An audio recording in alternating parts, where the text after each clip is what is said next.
Station గన్పూర్లో మరోసారి politics హీటెక్కింది. ఎమ్మెల్యే కడియం శ్రీహరి వర్సెస్ మాజీ ఎమ్మెల్యే తాడికొండ రాజయ్య మధ్య వైరం ముదిరి పాకాన పడుతోంది. తాజాగా కేసీఆర్ ఫ్యామిలీపై కడియం శ్రీహరి ఫైర్ అయ్యారు. వెంటనే కడియం శ్రీహరిపై తాటికొండ రాజయ్య కౌంటర్ అటాక్ చేసేశారు. కవితపై కడియం శ్రీహరి హాట్ కామెంట్స్ చేయడంతో రాజయ్య సైతం రెచ్చిపోయారు. కేసీఆర్ కుటుంబం తెలంగాణ వనరులు కొల్లగొట్టిందని కడియం శ్రీహరి తీవ్ర వ్యాఖ్యలు చేయడంతో నీది నోరా తాటి మట్ట అంటూ రాజయ్య కౌంటర్ అటాక్ చేశారు. ఇరువురు పరస్పరం దూషణలు చేసుకుంటున్న ఈ క్రమంలో దీనిపై ప్రైమ్ 9 ప్రత్యేక కథనం.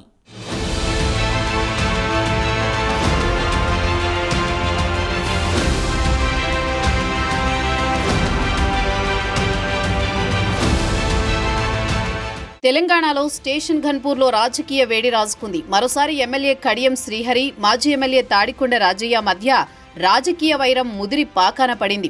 ఇటీవల కేసీఆర్ ఫ్యామిలీపై ఎమ్మెల్యే కడియం శ్రీహరి ఫైర్ అయ్యారు. దీనికి ప్రతిగా కడియం శ్రీహరిపై మాజీ ఎమ్మెల్యే తాటికొండ రాజయ్య తీవ్రస్థాయిలో మండిపడ్డారు. కేసీఆర్ కుటుంబం తెలంగాణ వనరులను కొల్లగొట్టి కొత్త రకమైన అవినీతికి పాల్పడ్డారన్న కడియం ఆరోపించారు.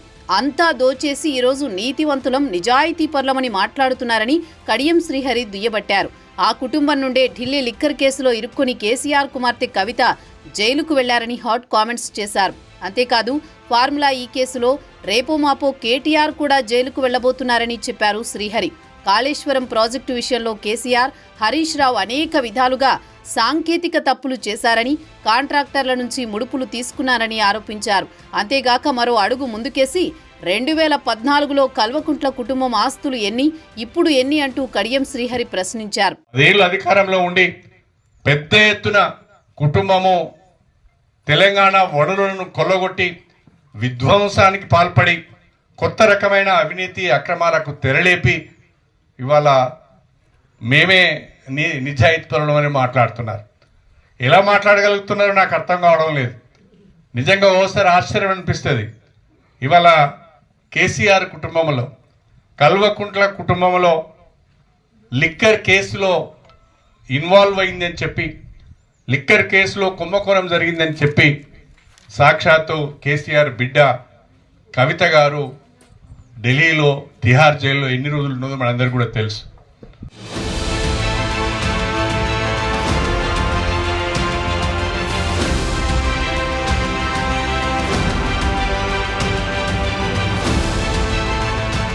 కడియం శ్రీహరి ఆరోపణలపై ఆయన ప్రత్యర్థి మాజీ ఎమ్మెల్యే తాటికొండ రాజయ్య కూడా అదే స్థాయిలో స్పందించారు. కడియం శ్రీహరి నీది నాలికా తాటిమట్ట అంటూ తీవ్రస్థాయిలో మండిపడ్డారు తాడికొండ రాజయ్య. తిన్నింటి వాసాలు లెక్కపెట్టే నీచ సంస్కృతి నీది అంటూ శ్రీహరిని ఉద్దేశించి వ్యాఖ్యలు చేశారు. కేసీఆర్, కేటీఆర్, హరీష్ రావు, కవిత మీద ఆయన చేసిన వ్యాఖ్యలు సిగ్గుచేటు అంటూ రాజయ్య పేర్కొన్నారు. 10 ఏళ్లు ఆ కుటుంబంలో ఆంతరంగికుడిగా ఉన్నావు, ఇప్పుడెలా ఇలాంటి మాటలు మాట్లాడుతున్నావని కౌంటర్ అటాక్ చేశారు రాజయ్య. ఒళ్ళు దగ్గర పెట్టుకుని మాట్లాడాలి, లేకపోతే నిన్ను బీఆర్ఎస్ కార్యకర్తలు రోడ్డు మీద తిరగనివ్వరని శ్రీహరిని హెచ్చరించారు.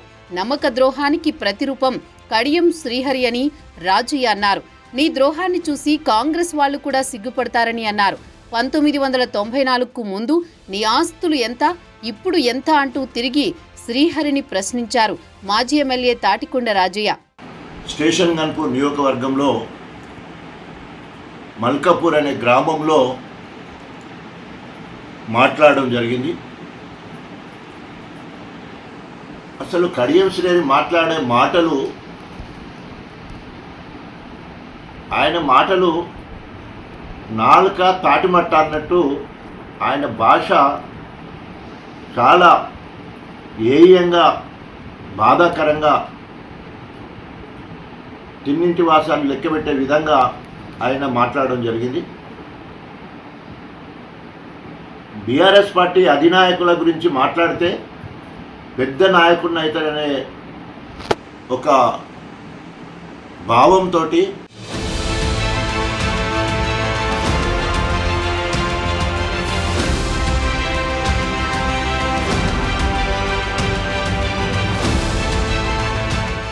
మొదట్నుంచి కడియం శ్రీహరి, తాటికొండ రాజయ్యలు ప్రత్యర్థులే. కడియం శ్రీహరి తెలుగుదేశం పార్టీలో కీలకంగా వ్యవహరించారు. అదే సమయంలో కాంగ్రెస్ పార్టీలో కొనసాగారు తాటికొండ రాజయ్య. రాష్ట్రం విడిపోయిన తర్వాత రాజయ్య బీఆర్ఎస్లో చేరారు. కేసీఆర్ మొదట మంత్రివర్గంలో రాజయ్య ఉప ముఖ్యమంత్రిగా కొనసాగారు. కూనీ ఆరోపణల నేపథ్యంలో మంత్రివర్గం నుంచి రాజయ్యను కేసీఆర్ తప్పించారు. అదే సమయంలో కడియం శ్రీహరి కూడా బీఆర్ఎస్లో చేరారు. దీంతో కడియం శ్రీహరికి ఎమ్మెల్సీ ఇచ్చి ఉప ముఖ్యమంత్రిని చేశారు కేసీఆర్. ఇద్దరూ కొంతకాలం బీఆర్ఎస్లో కొనసాగారు. కడియం శ్రీహరి ఎమ్మెల్సీగా, రాజయ్య ఎమ్మెల్యేగా ఇద్దరూ బీఆర్ఎస్లో కొనసాగుతూ వచ్చారు. అయినప్పటికీ స్టేషన్ ఘన్పూర్ నియోజకవర్గంలో ఇద్దరి మధ్య వర్గపోరు నడిచింది. ఈ క్రమంలో రాజయ్య మీద తీవ్ర ఆరోపణలు రావడంతో 2023లో రాజయ్యకి ఎమ్మెల్యే టికెట్ ఇవ్వలేదు కేసీఆర్. కడియం శ్రీహరికి అవకాశం ఇచ్చారు. కడియం శ్రీహరి విజయం సాధించారు. కొంతకాలానికి శ్రీహరి కాంగ్రెస్లో చేరారు. రాజయ్య అప్పటి వరకు అసంతృప్తితో ఉన్న బీఆర్ఎస్లోనే కొనసాగుతున్నారు. అవిభక్త వరంగల్ జిల్లాలో కానీ నియోజకవర్గంలో కానీ ఒక్క దళితుని ఎదుగుదలకు నువ్వు సహకరించలేదు. ఇటు మాలలు, ఇటు మాదిగలు, ఉపకులాలు మొత్తంలో కూడా ఏ ఒక్కరికి కూడా నువ్వు మేలు చేయలేదు. మొత్తము దళితులకు ద్రోహం చేసిన వాడివి నువ్వు. దళితులకు ఎక్కడ కూడా పార్టీ పదవులు కానీ, నామినేటెడ్ పదవులు కానీ, కాంట్రాక్టులు కానీ ఇచ్చిన సందర్భం లేదు. ఒకవేళ రిజర్వేషన్ పరంగా వస్తే వాళ్ళేమన్నా పదవులు పొందారే తప్ప నీ సహకారంగా ఒక్కరు కూడా బాగుపడలేదు. ఈరోజు దళిత బంధు గురించి మాట్లాడుతున్నావు. సిగ్గు శరమున్న దానికి ఏమన్నా?